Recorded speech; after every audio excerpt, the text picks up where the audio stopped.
লাশের সামনে মুসলমান আজকে জানাজা, লাশ সামনে, এখানে দাঁড়াইয়া জিগায় খানাটা কোন দিন কইয়া লাইলে ভালো আছিল।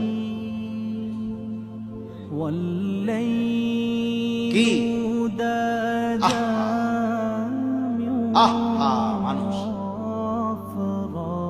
কার জন্য শিক্ষালেন এই মানুষগুলো? তারা আজকে জিগায় খানাটা কোন দিন। 4 দিন না খানাটা কি সোমবারে করলে ভালো হয় না মঙ্গলবারে করলে ভালো হয়? কত অনবুঝ করে লাইলে ভালো আছিল। লোকজন কি আর আবার পাইবেননি? মানুষ কি আবার কইতো আইবেন? আজকেই কইয়া লাইলে ভালো।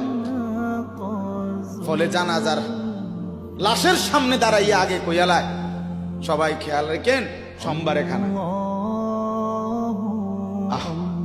এর নাম দুনিয়া, এর নাম দুনিয়া। এই জন্য দুনিয়া বড়ই স্বার্থ, এটা রাক্ষস, শুধু গিলে খায়, তৃপ্ত হয় না।